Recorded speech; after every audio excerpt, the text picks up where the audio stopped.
Bienvenue à toi dans l'épisode 2 du guide complet de l'ouverture italienne. Si tu n'as pas vu l'épisode 1, je t'invite à y aller, parce que quand on est joueur d'échecs, on est organisé, méthodique et on fait les choses dans l'ordre. Dans l'épisode précédent, on s'était intéressé à la Guccio Piano. Là, on va toujours s'intéresser à la Guccio Piano.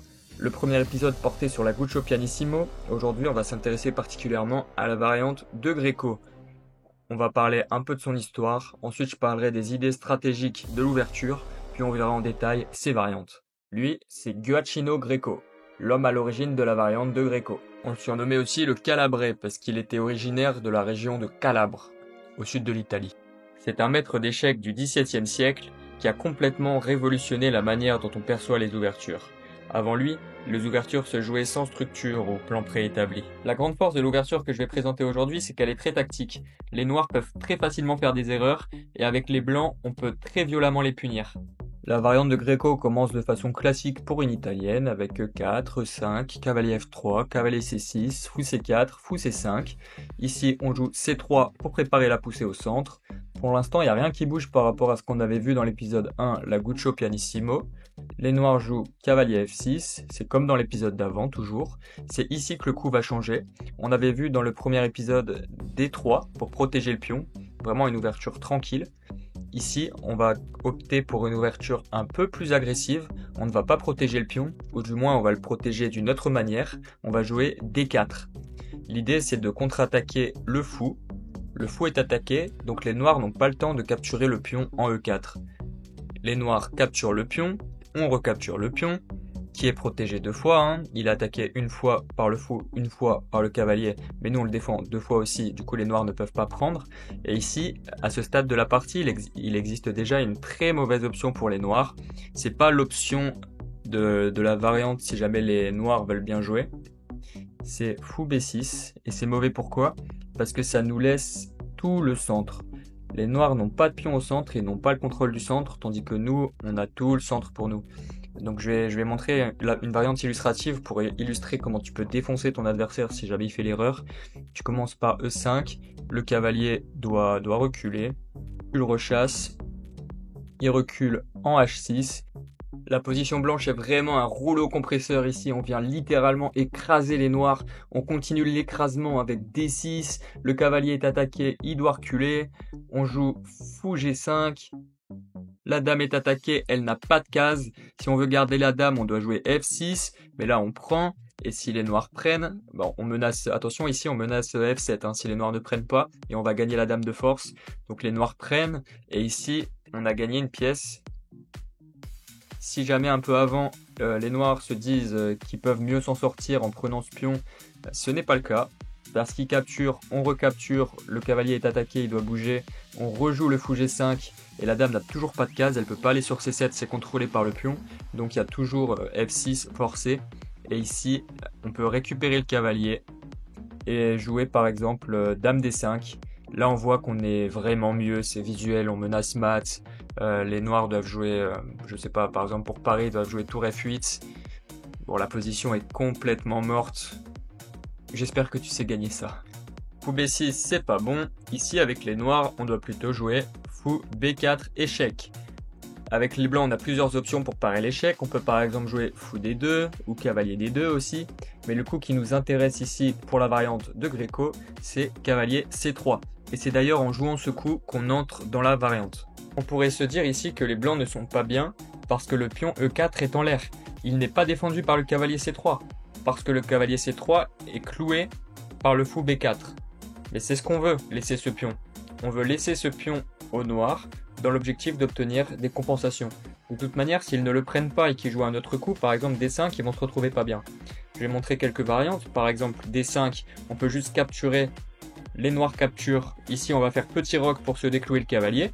Maintenant qu'on a fait petit roc et qu'on s'est décloué le cavalier, on attaque deux fois le cavalier qui est en D5, une fois avec le cavalier, une fois avec le fou, et il est défendu qu'une fois par la dame qui est en D8. Du coup, les noirs doivent absolument faire quelque chose s'ils veulent pas perdre une pièce. Il y a plusieurs mauvais coups qu'ils peuvent jouer ici.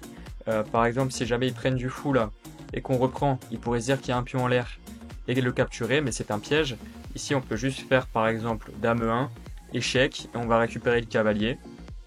S'ils prennent du cavalier, c'est franchement pas une meilleure option parce qu'ici on va aussi récupérer Et le pion n'est pas en l'air, parce que si jamais les noirs prennent et attaquent la tour en pensant être mieux, ici on fait dame B3, on attaque 2 fois le pion F7, on fait une batterie dame fou.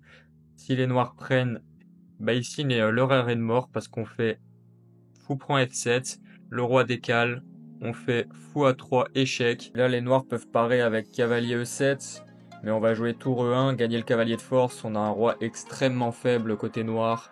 Abandonner est un coup pour les noirs ici. On a vu D4, mais les noirs peuvent jouer des tas d'autres choses, mais tous les coups qui ne sont pas cavalier prend E4 sont des coups qui donnent l'avantage aux blancs. Et sur cavalier prend E4, donne le pion, l'idée des blancs c'est de roquer. Après le roc, si jamais les noirs décident de prendre ce cavalier, on récupère, ils prennent du fou, on se retrouve dans la même position que vu précédemment.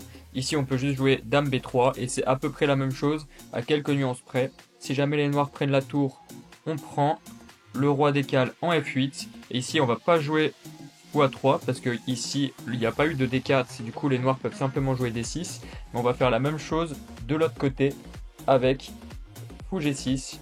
Et là, c'est complètement gagnant. C'est effectivement gagnant, c'est complètement foutu pour les noirs, mais ils peuvent quand même trouver une ressource défensive qui peuvent faire craquer les blancs. Ils peuvent faire cavalier prend D4. Et l'idée, c'est que si le cavalier prend, il n'est plus à la défense du fou et la dame pourra récupérer le fou blanc. Et en plus, la dame est attaquée. Avec les blancs, tout ce qu'on a à faire ici, c'est de trouver le bon coup, qui n'est pas dame B4 échec, qui perd directement après C5. Dame prend C5. D6, la dame est attaquée, elle doit décaler. La meilleure case est D5 pour rester à la défense du fou.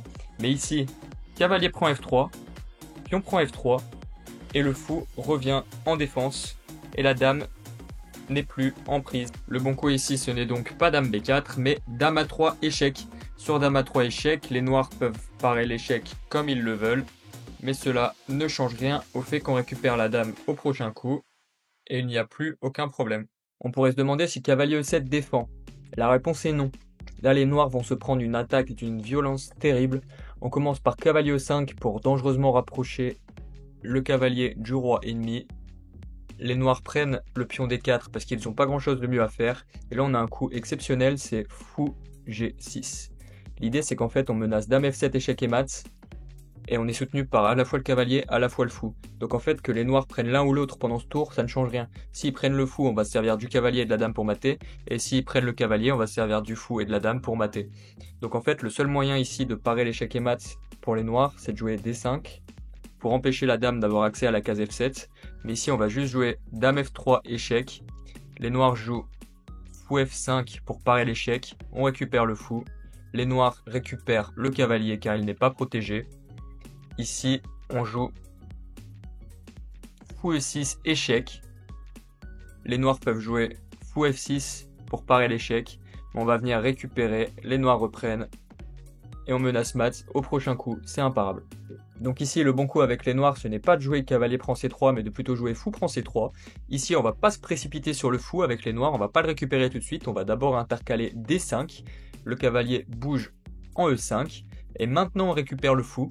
Attention, les noirs ne peuvent pas récupérer le pion en C3, sinon il y a dame E1, attaque les deux cavaliers à la fois, on ne peut pas défendre les deux, on va gagner du matériel. Donc le coup avec les noirs dans cette position, c'est de jouer cavalier prend C4, et ici avec les blancs, on va jouer dame D4. Et là, les noirs vont rendre la pièce qu'ils ont en plus, parce qu'ils ne peuvent pas défendre les deux cavaliers à la fois. Si par exemple ils font cavalier D6, on va juste faire dame prend G7, attaque la tour, bouge la tour et tour E1. Le meilleur coup pour essayer de défendre avec les noirs ici, c'est dame E7, pour ajouter un défenseur supplémentaire sur le cavalier E4, mais on va voir que ça ne va pas suffire. Ici on peut jouer cavalier G5 pour accentuer la pression. Les noirs jouent F5 pour continuer d'essayer de défendre leur cavalier, plus attaquer la dame. Attention, ici on doit absolument décaler, sinon on perd la dame. Les noirs peuvent jouer cavalier F7 ici pour attaquer la dame, attaquer le cavalier. Essayer de relâcher un peu la pression, mais simplement on capture et on va finir par réussir à jouer F3. Le cavalier peut pas bouger, il y a la dame derrière, donc on va réussir par enfin récupérer le cavalier. Donc la bonne idée pour les noirs, ce n'est pas de s'accrocher à un de leurs cavaliers supplémentaires, c'est plutôt de roquer pour éviter d'avoir une position catastrophique avec le roi au centre. Les blancs récupèrent le cavalier en E4, les noirs attaquent la dame avec cavalier D6 et ici on va décaler sur F4. L'intérêt de venir sur la case F4, c'est de contrôler la case F6. De cette manière, si jamais les noirs s'y rendent, on peut échanger les dames et doubler leurs pions. Ils sont pas très contents de ça. Peut-être que dans cette position, les noirs ont envie de jouer B6 pour mettre leur fou sur la grande diagonale.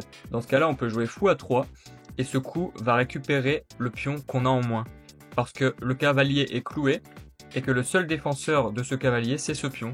Du coup, peu importe ce que joueront les noirs, on va pouvoir récupérer le pion qu'on a en moins. Si les noirs ne jouent pas G6 mais plutôt tour E1, ici on va quand même jouer fou A3 pour se développer, mais les noirs ont l'opportunité d'attaquer la dame blanche avec tour E4. La dame blanche doit décaler en G3, le cavalier arrive en F5 et attaque la dame blanche. Ici, attention, si jamais on joue un mauvais coup, ça peut très mal tourner pour les blancs. Ici, le bon coup, c'est de jouer dame G5 pour forcer l'échange des dames. On attaque le cavalier, on attaque la dame, donc la dame est obligée de prendre et on reprend du cavalier. Si les blancs ne jouent pas le bon coup d'échange des dames mais décalent en H3 qui est la seule case disponible pour la dame, ils vont se faire massacrer, il y a une ligne très jolie. Les noirs commencent par D6, ouvrent le fou et touchent la dame à travers le cavalier. Ensuite, on joue cavalier D2 avec les blancs pour essayer de se faire un peu d'air pour que la dame puisse avoir des cases. Et on attaque la tour au passage. Mais les noirs jouent cavalier H4, donc on n'a pas le temps de prendre la tour parce que le fou attaque la dame. Le cavalier vient de découvrir l'attaque, donc on est obligé de décaler avec la dame. Cette fois-ci, la tour est vraiment attaquée, donc elle décale en A4, elle attaque le fou doit bouger. Ici, la dame vient en G5, menace échec et mat. Seul coup, G3, attaque le cavalier. Mais ici, magnifique, on a dame prend D2. Et en fait, l'idée, c'est que si jamais on capture la dame, eh ben, il y a une fourchette. Et on a gagné une pièce avec les noirs. Et on est complètement foutu. Même si les noirs jouent très bien et se retrouvent dans cette position, on comprend très bien qu'on a beau avoir un pion de moins avec les blancs, on a de belles compensations. Puisqu'ici, le cavalier D6 bloque le pion D7 et on a une très belle avance de développement. La dame qui n'est pas sortie, le fou qui n'est pas sorti, les tours qui ne sont pas liés, on a des belles compensations. J'espère que j'ai bien su illustrer tout le danger de cette ouverture. Bien qu'on donne un pion au début de la partie avec les blancs, les noirs ont vraiment intérêt de s'accrocher d'une main de fer si jamais ils ne veulent pas perdre la partie. Si tu en as marre de ne pas progresser malgré tous tes efforts, clique sur le lien qui se trouve dans ma bio pour réserver un coaching gratuit avec moi. Grâce à mon système, je vais propulser ton classement Elo dans l'espace.